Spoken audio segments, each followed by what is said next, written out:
अच्छा सारे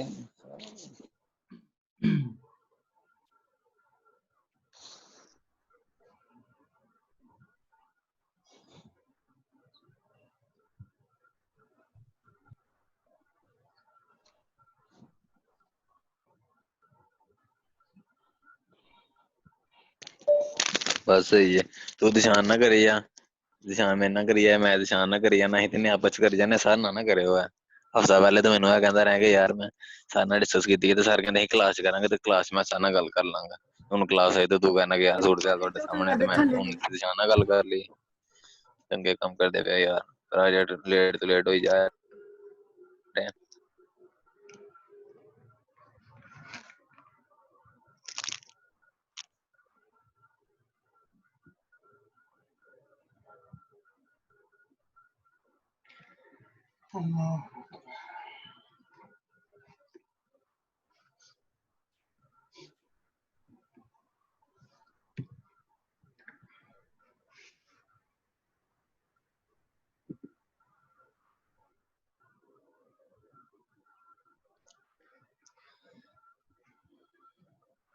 बिस्मिल्लाहिर्रहमानिर्रहीम। आवाज सबको आ रही है बच्चों को? जी सर। अच्छा हसन, आप कोई मसला बयान कर रहे थे, आपका किसी टीचर के साथ है? मेरे साथ तो नहीं कोई इशू चल रहा? नहीं वो माइक ऑन हो गया था। नहीं वो पूछ रहे थे, लड़के से पूछ रहा था सर मेहराम के साथ। अच्छा अच्छा ठीक है। और लेक्चर के रिलेटेड कोई इशू हुआ तो आप पूछ लेना, ठीक है? जी सर इंशाल्लाह। चलें। अच्छा, ये पावर प्लांट के प्रीवियस लेक्चर से हमारा ये लेक्चर अटैच्ड है। लास्ट टाइम हमने बॉयलर एक्सेसरीज को स्टार्ट किया था और प्रीवियस लेक्चर के अंदर हमने दो बॉयलर एक्सेसरीज को डिस्कस किया, economiser and air pre heater. हमने उसकी टाइप्स को डिस्कस किया, हमने उनकी वर्किंग को देखा और पावर प्लांट के अंदर उनकी पोजीशन को देखा कि ये कहाँ पे अटैच होते हैं। इकोनोमाइजर को जो आपका बॉयलर की फ्लो गैसेस होती हैं उनके एग्जिट पे लगाया जाता है। इकोनोमाइजर के नेक्स्ट पे आपका एयर प्री हीटर होता है। एयर प्री हीटर के आगे चिमनी है, ठीक है? मैं इसे अब रिवर्स डायरेक्शन में लेके आने लगा। चिमनी के वेरी नेक्स्ट आपका एयर प्री हीटर है पावर प्लांट के अंदर। एयर प्री हीटर के बाद आपका इकोनोमाइजर है। इकोनोमाइजर के बाद जी यानी उससे पहले जो आता है, बॉयलर की डायरेक्शन में आप मूव कर रहे हो, तो वो आपका सुपर हीटर है। सुपर हीटर के पहले आपका क्या है? मेन बॉयलर है जहाँ पे स्टीम जनरेट हो रही है, ठीक है? तो बॉयलर के बाद सुपर हीटर, सुपर हीटर के बाद इकोनोमाइजर, इकोनोमाइजर के बाद air pre heater, air pre heater से आगे एग्जॉस्ट। ठीक है जी। आज हम सुपर हीटर को डिस्कस करने जा रहे हैं बॉयलर एक्सेसरीज में। तो ये एक कंपल्सरी कह लें कि जुज तो नहीं है पावर प्लांट का, बट अगर आप इसे ऐड करेंगे तो इससे आपके सिस्टम की एफिशिएंसी भी बेहतर होती है, आपके जो सिस्टम है उसकी ओवरऑल परफॉर्मेंस भी बेहतर होती है, लाइफ भी बढ़ जाती है आपके टरबाइन ब्लेड्स की।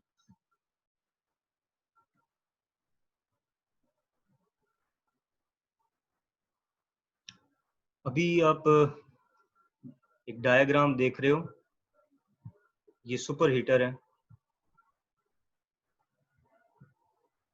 सुपर हीटर की मल्टीपल टाइप्स हैं और उसी लिहाज से इसकी पोजीशन भी चेंज होती है। कुछ सुपर हीटर्स को आप बॉयलर के इंटरनल वाल के अंदर रखते हो, कुछ सुपर हीटर्स बॉयलर की टॉप के अंदर होते हैं, ऊपर होते हैं।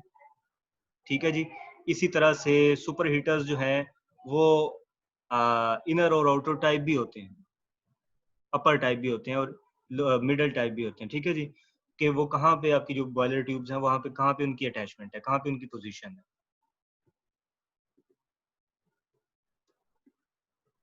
तो जब भी मैं हेड की बात करूंगा तो आपने ये ज़हन में रखना है, ये हेडर है, ये हेडर है, यहाँ से स्टीम इंटर होती है, यहाँ से स्टीम इंटर होती है, इन पाइप्स के थ्रू फ्लो करती हुई सुपर हीट होती है, देन इस हेडर के थ्रू ये मल्टीपल। अब देखो, आपके हेडर के साथ, यार जरा जॉइनिंग जल्दी कर लिया करें प्लीज, फिर इस तरह से ना बार बार मुझे रुकना पड़ता है जॉइनिंग के लिए।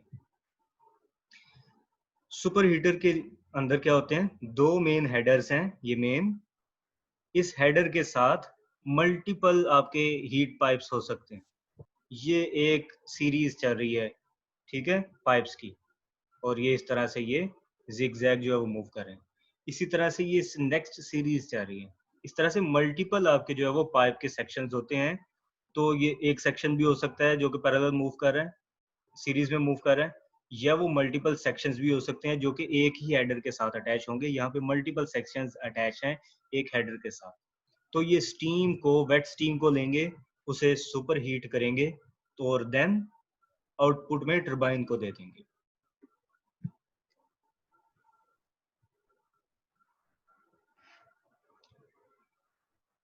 सुपर हीटर का क्या काम है, प्लीज इसे जरा। सुपर हीटर बॉयलर से आउटपुट में आने वाली जो आपकी सैचुरेटेड स्टीम होती है, उसे, उसमें से मॉइस्चर के जो थोड़ी सी भी अमाउंट रह जाती है उसे रिमूव करता है। ठीक है, यानी वेट स्टीम को ये हीट अप करके तो ड्राई स्टीम के अंदर कन्वर्ट कर देता है। ठीक है जी, उस स्टीम का जो टेम्परेचर है उसे राइज कर देता है। तो टेम्परेचर के राइज होने की वजह से और वेट स्टीम के होने की वजह से आपका जो बॉयलर है उसकी एफिशिएंसी बढ़ जाती है। इसके अलावा टेम्परेचर के बढ़ जाने की वजह से आपकी जो टरबाइन के एग्जिट वाले जो एंड्स होते हैं, यानी ब्लेड होते हैं, वहाँ पे कंडेंसेशन का प्रोसेस कम हो जाता है, यानी स्टीम जो है वो लिक्विड फॉर्म में कन्वर्ट होना शुरू हो जाती है टरबाइन के जो ब्लेड्स हैं उनके अंदर, टेम्परेचर गिरने की वजह से। ठीक है, तो अगर आप उसे सुपर हीटर में से गुजारेंगे तो सुपर हीटर उसे ड्राई स्टीम में कन्वर्ट कर देगा, यानी हीट अप करके, और इसी तरह से इसका टेम्परेचर भी काफ़ी ज़्यादा बढ़ जाएगा। तो टेम्परेचर बढ़ने की वजह से आपकी जो आ, ये स्टीम है, एक तो वो कंडेंसेशन के प्रोसेस से जो है वो रुक जाएगी। ठीक है, वेट स्ट्रीम जो है क्या नाम है वो वाटर में कन्वर्ट नहीं होगी, और इसी तरह से इसकी एफिशिएंसी भी बढ़ जाएगी क्योंकि टेम्परेचर डिफरेंस अब बढ़ जाएगा एग्जिट के ऊपर, यानी जो हाई टेम्परेचर लेवल है वहाँ पे और जो लो टेम्परेचर लेवल है इनके दरमियान जो टेम्परेचर डिफरेंस है वो बढ़ जाएगा। तो इससे आपके सिस्टम की जो एफिशिएंसी है वो भी बेहतर होगी। ठीक है, और नमी ना होने की वजह से आपकी जो टरबाइन ब्लेड्स हैं वो डैमेज नहीं होंगी। सुपर हीटर आपकी कंबस्शन गैसेस को यूज करते हुए मॉइस्चर को रिमूव करता है।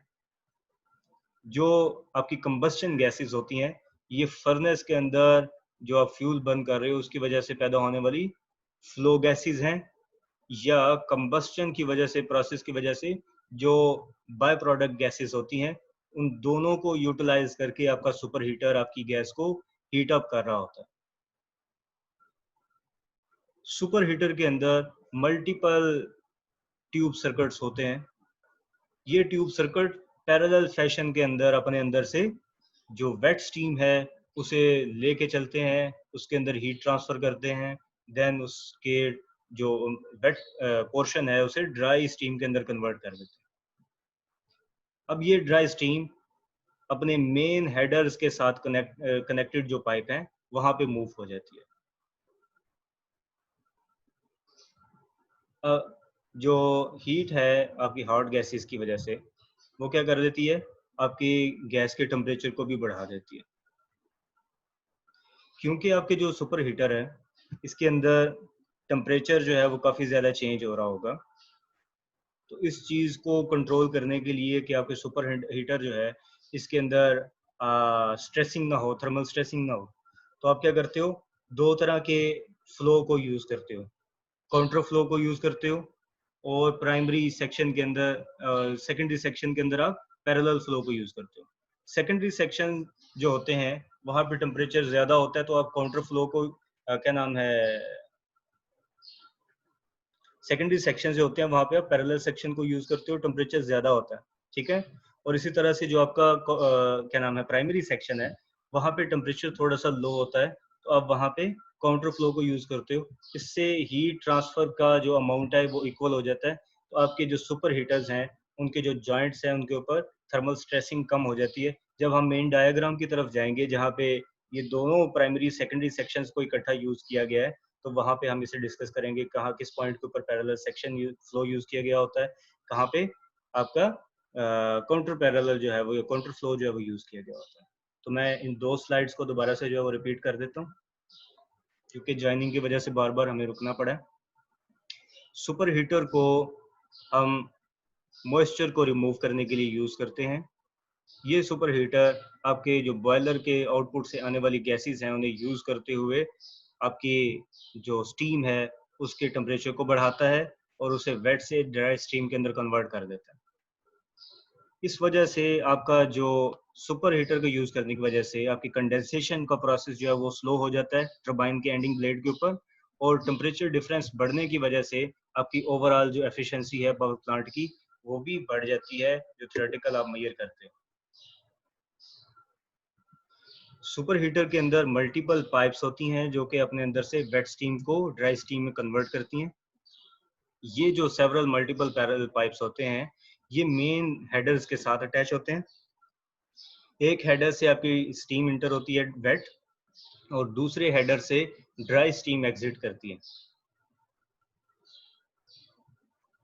ये जो हीट सुपर हीटर हासिल कर रहा होता है वो कहाँ से लेता है, हॉट गैसेस से। वो हॉट गैसेस कंबस्शन वाली भी हो सकती हैं, वो हॉट गैसेस आपकी क्या नाम है जो बर्निंग की वजह से पैदा हो रही हैं, यानी फ्लो गैसेस जो हैं वहां से आपका जो ये सुपर हीटर है इस हीट को ऑब्जॉर्व कर रहा होता है।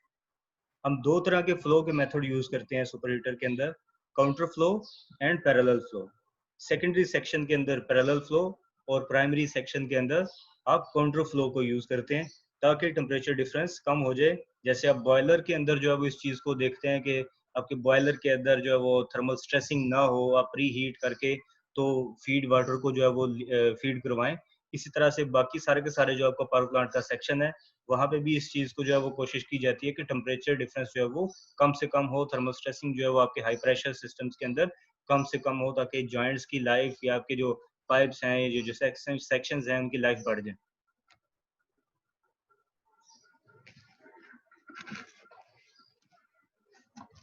सुपर हीटर बिल्कुल वैसे ही वर्क करता है जैसे कि आपका बॉयलर वर्क कर रहा है।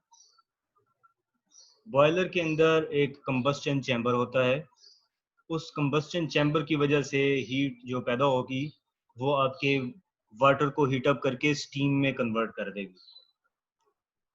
वही फ्लो गैसेस जो कि आपके वाटर को स्टीम में कन्वर्ट कर रही हैं आपके वेट स्टीम को अब सुपर हीटर के अंदर मूव करते हुए ड्राई स्टीम के अंदर भी कन्वर्ट करेंगे।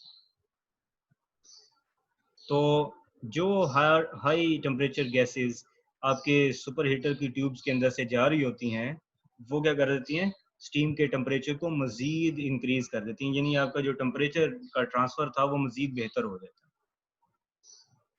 तो आपका आपका टेम्परेचर डिफरेंस कितना होगा, कितना जो है वो हीट ट्रांसफ़र होगा, ये डिपेंड करता है कि आपने किस टाइप का जो है वो फ्लो यूज़ किया है, काउंटर फ्लो टाइप यूज़ किया है पैरेलल टाइप जो है वो यूज़ किया है, या आपकी जो गैसेस थी उनका एग्जिट टेम्परेचर क्या था, ठीक है जी, आपका जो सुपर हीटर आप यूज कर रहे हो उसकी कैपेसिटी क्या है, वगैरह वगैरह। आपकी गैस जो है वो अगर काउंटर या पैरेलल फ्लो में जा रही है तो कितनी वेलोसिटी के साथ मूव कर रही है।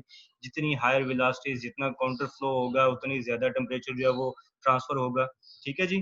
तो जितना ज्यादा सरफेस एरिया होगा उतना ज्यादा आपका टेम्परेचर ट्रांसफर होगा। जितना टेम्परेचर डिफरेंस होगा आपकी वेट स्टीम के अंदर और आपकी एग्जिट गैसेस के दरमियान में, उतना ज्यादा टेम्परेचर ट्रांसफर होगा। ठीक है। तो टेम्परेचर का कितना ज्यादा इंक्रीज आएगा सुपर हीटर के अंदर, ये मल्टीपल फैक्टर्स के ऊपर डिपेंड करेगा। तो 3 चीजें आपने ज़हन में रखनी है। सुपर हीटर्स जो है वो बॉयलर की तरह से ही मजीद हीट अप कर रहा है आपकी स्टीम को। ये हॉट गैसेस की मदद से जो है वो, या फ्लो गैसेस की मदद से जो है वो वेट स्टीम को ड्राई स्टीम में कन्वर्ट करता है। और जो चेंज ऑफ टेम्परेचर है वो मल्टीपल फैक्टर्स के ऊपर डिपेंड करता है। आपकी एग्जिट या फ्लो गैसेस का टेम्परेचर कितना था, आप किस तरह का फ्लो यूज कर रहे थे, काउंटर फ्लो यूज कर रहे थे between flue gases and wet steam, और you were using parallel flow between the wet steam and flow gases, या आप जो है आपके जो सुपर हीटर है उसका एरिया क्या था, यानी उसकी हीट ट्रांसफर कैपेसिटी कितनी थी, या आपकी जो गैसेस थी जो मूव कर रही हैं एग्जिट वेलोसिटी उनकी कितनी थी। तो ये सारी की सारी चीजें आपके टेम्परेचर के ट्रांसफर को, चेंज ऑफ टेम्परेचर को शो करेंगी।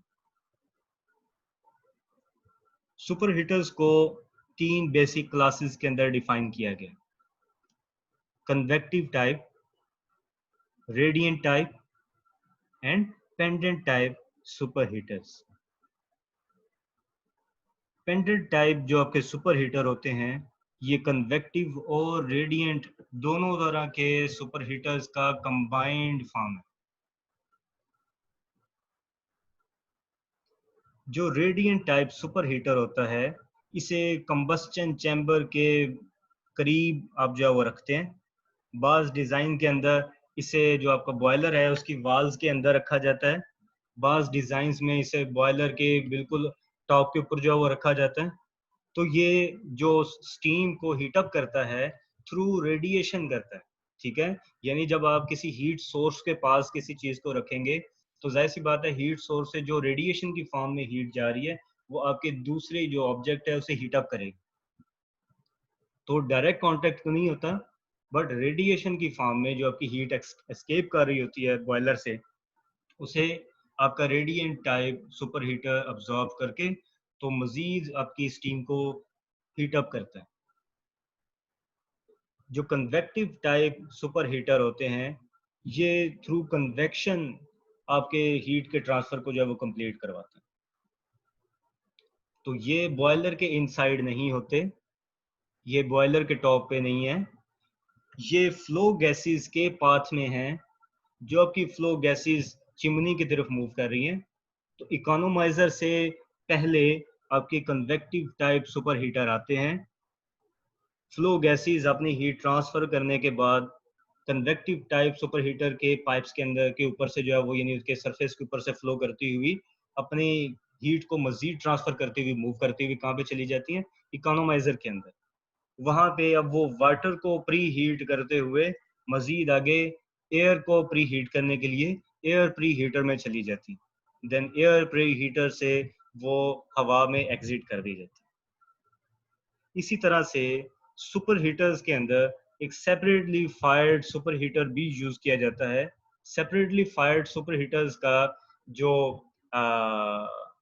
कंबस्टन चैम्बर है ये एक अलग से प्रोवाइड किया जाता है। ठीक है। यानी कि सेपरेटली फायर्ड सुपर हीटर्स का एक अपना कंबस्टन चैम्बर होता है, बट क्योंकि आपको एडिशनल बर्नर अटैच करने पड़ते हैं तो आपकी कॉस्ट बर्निंग की मजीद जो है वो बढ़ जाती है। तो इसलिए जो सेपरेटली फायर्ड सुपर हीटर्स हैं उन्हें उतना इंडस्ट्री के अंदर या पावर प्लांट्स के अंदर प्रेफर नहीं किया जाता, या उतना ज़्यादा जो है वो यूज़ नहीं किया जाता वाइडली, जितना कि आपके कन्वेक्टिव टाइप सुपर हीटर्स हैं, या आपके रेडिएंट टाइप हैं दूसरे नंबर के ऊपर, या आपके कंबाइंड टाइप सुपर हीटर्स हैं। ठीक है।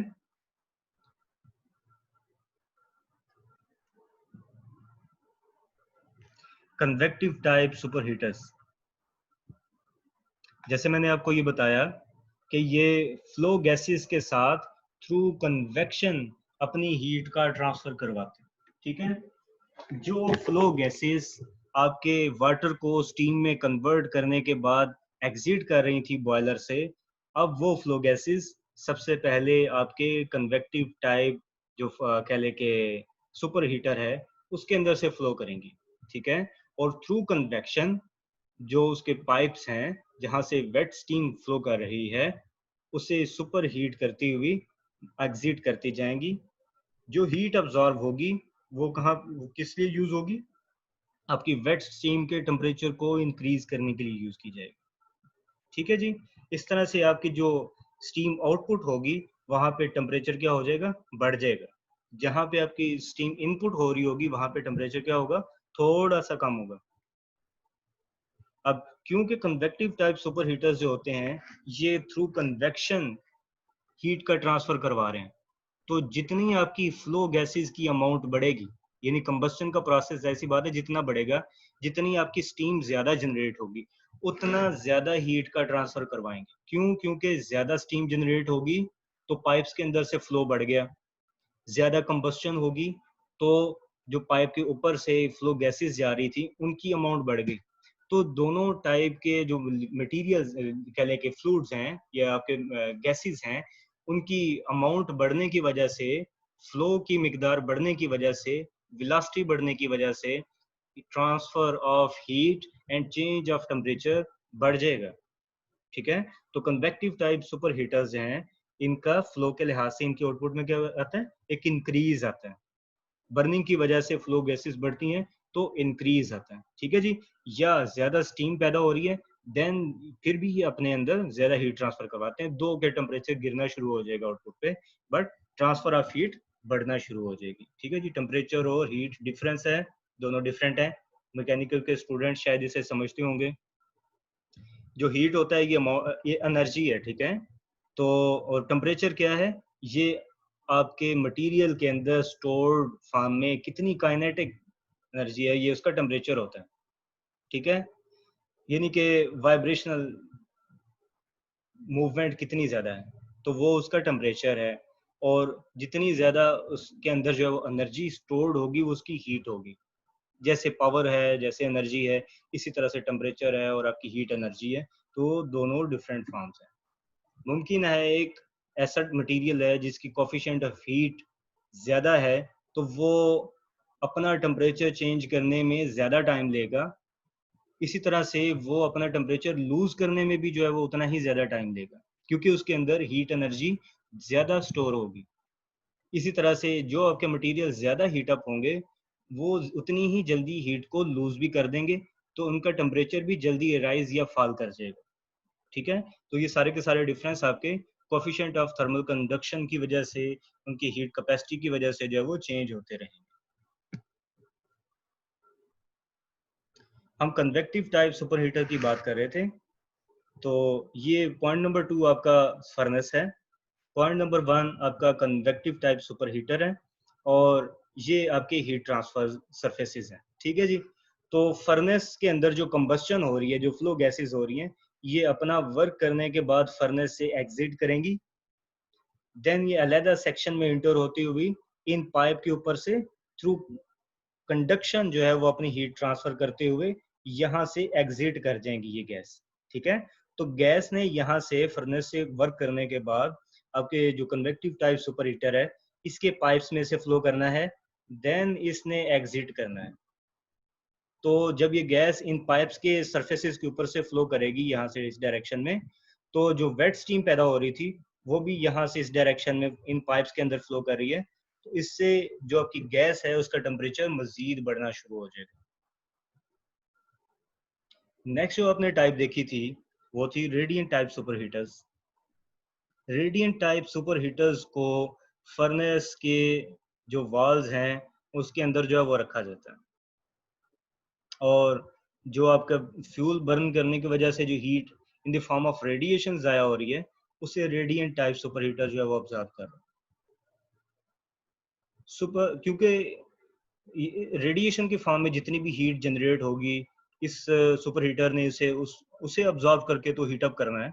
तो अगर आपका जो फर्नेस है उसका टेम्परेचर जो है वो बढ़ना शुरू हो गया है, तो इससे आपका सुपर हीटर जाहिर सी बात है डायरेक्टली उसके साथ अटैच होगा, तो वो भी ओवर हीट हो जाएगा, उसके ओवर हीट होने का खतरा होगा, फटने का खतरा हो जाएगा। तो पहला तो डिसएडवांटेज इसका ये है कि अगर आपका जो फर्नेस है वो ओवर हीट हो रहा है, बॉयलर सेक्शन ओवर हीट हो गया है, तो क्योंकि ये भी उसके साथ थ्रू रेडिएशन इन कांटेक्ट है, जितनी हीट लॉस हो रही है वो डायरेक्टली इधर आ रही है, तो इस वजह से आपका ये जो सुपर हीटर है ये ओवर हीट हो जाएगा। जो दूसरा disadvantage super radiant type super heaters का है वो ये है कि जब आपकी स्टीम आउटपुट बढ़ेगी तो जाहिर सी बात है आपका हीट ट्रांसफर ज्यादा जो है वो स्टीम की तरफ जा रहा होगा, आउटपुट पे टेम्परेचर गिर रहा होगा, तो आपकी रेडिएशन की फॉर्म में जो हीट होगी वो कम जाया हो रही होगी। अगर आप स्टीम की आउटपुट को कम कर देते हो तो आपकी रेडिएशन की फॉर्म में अब हीट ज्यादा जनरेट हो रही होगी, आपके बॉयलर सेक्शन का टेम्परेचर बढ़ रहा होगा, तो देन आपके रेडिएंट हीटर्स का टेम्परेचर भी बढ़ेगा। बट अगर आप स्टीम आउटपुट को बढ़ा दोगे तो आपकी रेडिएशन जो है वो बॉयलर का जो टेम्परेचर है वो कम होना शुरू हो जाएगा, रेडिएंट हीट कम हो जाएगी, तो रेडिएंट टाइप सुपर हीटर्स जो हैं इनकी आउटपुट भी कम होना शुरू हो जाएगी। तो ये बिल्कुल रिवर्स कह लें कि रिलेशन के साथ चलते हैं, इन कंट्रास्ट जैसे कि आपके कन्वेक्शन टाइप चलते हैं। वहाँ पे जितनी स्टीम बढ़ती जाएगी ट्रांसफर बढ़ता जाएगा, जितनी हीट बढ़ती जाएगी ट्रांसफर बढ़ता जाएगा। यहाँ पे जितना जो है वो स्टीम की आउटपुट बढ़ती जाएगी, आपका रेडिएंट की जो परफॉर्मेंस है सुपर हीटर की गिरती जाएगी। अभी आप जो डायग्राम देख रहे हो ये रेडिएंट टाइप सुपर हीटर की डायग्राम है, ठीक है। तो हीट ट्रांसफर सरफेसेस हैं ये, यानी कि वेपोरेटर्स वगैरह, स्क्रीन्स हैं, प्रोटेक्टर्स हैं। ये आपका जो है वो बर्नर है, इस बर्नर के थ्रू जो आपके फ्लो गैसेस हैं, ये जो आपकी हीट जो रेडिएशन की फॉर्म में जा रही है, ये यहाँ पे आपके सुपर हीटर के अंदर भी कुछ ट्रांसफर हो जाएगी थ्रू रेडिएशन, ठीक है जी। थर्ड टाइप जो आपने देखी वो थी पेंडेंट टाइप सुपर हीटर्स। इस टाइप के जो सुपर हीटर होते हैं ये स्टीम को through convection and through radiation दोनों मेथड्स से सुपर हीट करते हैं, ठीक है। आपकी स्टीम जो है यहाँ पे अगर आप देखो ये आपका बॉयलर सेक्शन है, ठीक है, फर्नेस है, बॉयलर ड्रम से आपकी जो है वो क्या नाम है वाटर जो है वो आता है, हीट अप होता है, देन आपकी जो है वो स्टीम जनरेट हो जाती है। यहाँ पे फर्नेस है, ये स्टीम आपकी कहाँ पे जाती है, आपके रेडिएंट टाइप हीटर के अंदर जाती है, ठीक है। तो जो यहाँ पे फर्नेस पे हीट पैदा हो रही थी वो अब रेडिएशन के थ्रू यहाँ पे इस रेडिएंट हीटर को भी हीट अप करेगी, तो जो स्टीम आपके बॉयलर के थ्रू यहाँ पे एंटर हो रही थी वो सुपर हीट होगी। देन ये सुपर हीटेड स्टीम मजीद जो है इसे हीट अप किया जाएगा through convective type super heater. यहाँ पे जो फ्लो गैसेस हैं उनको यूटिलाइज करते हुए आप मजीद जो है वो हीट अप करेंगे स्टीम। तो सुपर हीटेड स्टीम अब किसी वाल्व के थ्रू आप टरबाइन की तरफ जो है वो मूव करवा देंगे। एक बात जो आपने जहन में रखनी है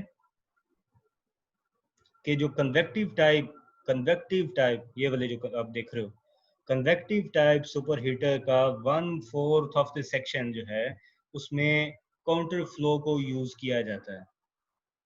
1/3 ऑफ द सेक्शन के अंदर आप पैरेलल फ्लो को यूज करते हैं।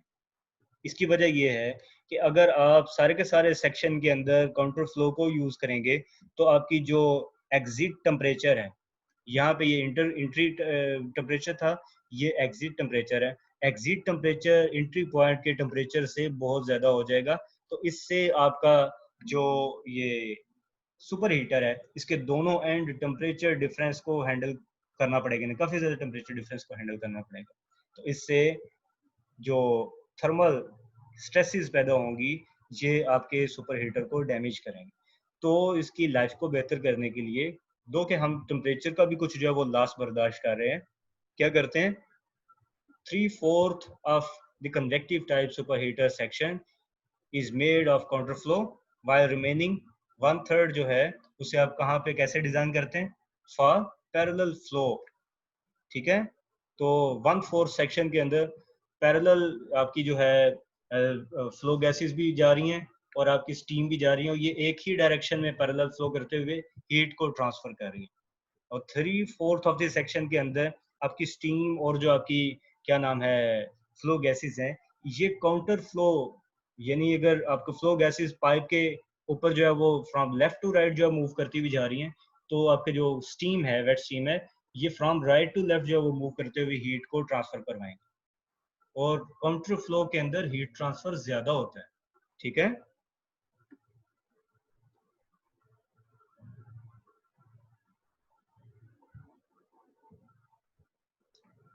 लास्ट सेक्शन जो आपने यहाँ पे अब देखना है, हम किस तरह से सुपर हीटर के अंदर टेम्परेचर को मेंटेन करते हैं, कौन कौन से ऐसे मेथड्स हैं। अगर आपका जो है वो टेम्परेचर बढ़ता जा रहा है, आपकी रिक्वायरमेंट से ज़्यादा है, जाहिर सी बात है आपने जो आपकी टरबाइन है उसकी रिक्वायरमेंट के लिहाज से आपने टेम्परेचर को एडजस्ट करके देना है। ना तो बहुत ज़्यादा हीटअप करना है कि आपकी टरबाइन ब्लेड्स डैमेज हो जाए, ना उससे जो है, जाहिर सी बात अगर आप उसे ज़्यादा हीटअप करोगे तो टरबाइन के जो स्ट्रक्चर्स हैं वो डैमेज होंगे, लाइफ कम हो जाएगी। जो सोल्डरिंग की गई है, जो आपके अटैचमेंट्स की गई हैं, जो आपका मटेरियल है जो टरबाइन के ब्लेड्स को बनाने के लिए यूज़ किया गया है, उसकी भी कुछ थर्मल लिमिट है।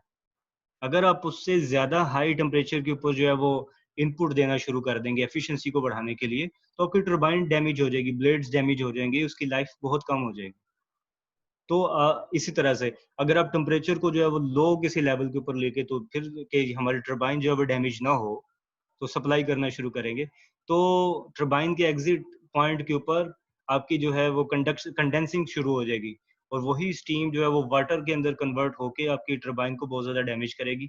तो दोनों सूरतों में आपकी जो टरबाइन है उस उसकी लाइफ कम होगी, आपकी टरबाइन ब्लेड्स डैमेज होंगे, टरबाइन के स्ट्रक्चर्स डैमेज होंगे, टरबाइन के ऊपर जो है वो क्या नाम है, आयनाइजेशन की वजह से जो जंग वगैरह होता है ये लगना शुरू हो जाएगा। तो जो टरबाइन के ऑपरेटिंग टेम्परेचर्स हैं, आपने उन रेंजेस के अंदर रहते हुए अपनी टरबाइन को स्टीम प्रोवाइड करनी होती है। तो इसलिए आप क्या करोगे, फर्नेस के थ्रू जो एग्जिट गैसेस आ रही हैं, जो फर्नेस की गैसेस हैं जिन्हें आप फ्लो गैसेस भी कहते हो, अगर आपने टेम्परेचर को थोड़ा सा ड्रॉप करवाना है तो आप ज्यादा फ्लो गैसेस को बाईपास करवा दोगे। ठीक है, उन्हें सुपर हीटर में से नहीं गुजारोगे, तो आप एक बाईपास पाथ या बाईपास गेट जो है वो प्रोवाइड करोगे। अगर आपके जो टरबाइन के रिक्वायरमेंट है टेम्परेचर की, उससे ज़्यादा कम टेम्परेचर जो है वो आ रहा है, तो देन आप जो ज़्यादा फर्नेस के थ्रू गैस आ रही है, यानी फ्लो गैसेस जो आ रही हैं, उन्हें ज़्यादा से ज़्यादा सुपर हीटर के थ्रू जो है वो फ्लो करवाओगे। इससे आपका जो सुपर हीटर है वो आपकी गैस को, यानी जो स्टीम है, उससे मज़ीद हीटअप करना शुरू हो जाएगा। तो बाईपासिंग को कंट्रोल करके आप टेम्परेचर को मेंटेन कर सकते हो। कितनी फ्लो गैस सुपर हीटर के अंदर से गुजरी है। जो दूसरा मेथड है टेम्परेचर को मेंटेन करने का, वो क्या है, बाय टिल्टिंग द फर्नेस।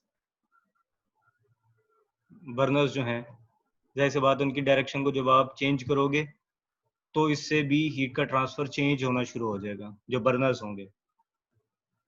जो थर्ड पॉइंट है वो है ऑक्सिलरी बर्नर्स। जैसे आपने थर्ड टाइप ऑफ क्या नाम है बॉयलर, क्या नाम है सुपर हीटर देखी, कि उसके अंदर ऑक्सिलरी बर्नर्स भी अटैच किए जाते हैं, जो कि ये इतने पॉपुलर नहीं है, इतने ज़्यादा यूज़ नहीं किए जाते, बट ऑक्सिलरी बर्नर्स भी यूज़ किए जा सकते हैं अगर आपके टेम्परेचर रिक्वायरमेंट पूरी नहीं हो रही।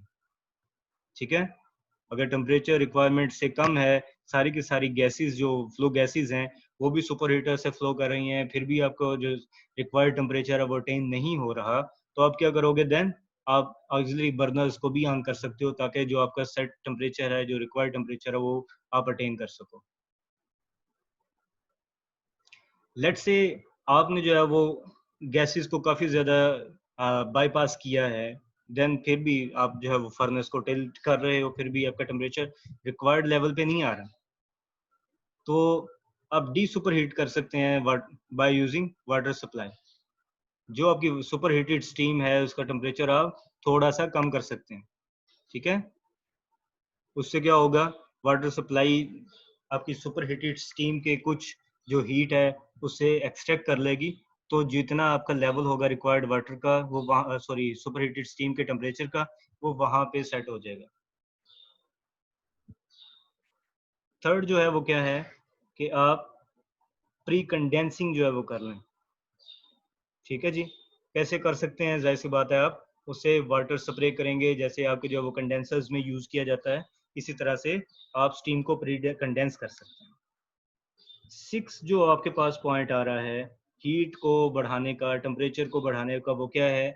Gas recirculation.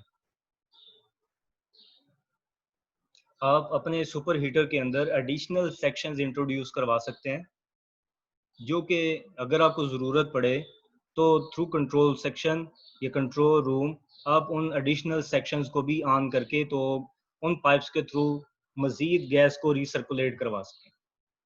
इससे आपका ट्रांसफ़र का एरिया यानी हीट ट्रांसफ़र सरफेस बढ़ जाएगा, तो आपकी जो हीट का ट्रांसफ़र है वो भी बढ़ेगा, ज़ाहिर सी बात है, आपकी जो गैस का टेम्परेचर है वो भी बढ़ जाएगा। तो गैस की रीसर्कुलेशन से भी हम टेम्परेचर का ट्रांसफ़र बढ़ा सकते हैं। 7 पॉइंट टेम्परेचर को बढ़ाने के लिए twin surface arrangement, furnace arrangement को यूज़ किया जा सकता है। एंड 8 पॉइंट है coil immersion in boiler drum. तो ये सारे के सारे मेथड्स हैं जो कि हाई टेम्परेचर्स को लोअर करने के लिए या लोअर टेम्परेचर्स को हायर करने के लिए यूज़ किए जा रहे थे। ठीक है जी, मैं इस मीटिंग को दोबारा से अब रीस्टार्ट करने लगा हूँ ऑफ करके। आपके कोई क्वेश्चन आ रहे हैं तो आप दोबारा से रीजॉइन करके इसे जो है वो पूछ सकते हैं। ठीक है जी, अटेंडेंस वगैरह भी जो है वो वहाँ पे कर लेते हैं। असाइनमेंट सेंड कर दिया ना सर आपने क्लासरूम में? नहीं, इसके बाद सेंड करेंगे। जी ठीक है, सैटरडे तक सर करवानी है सबमिट। अच्छा अच्छा, ठीक है जी, आपको मैं भेज दूँगा।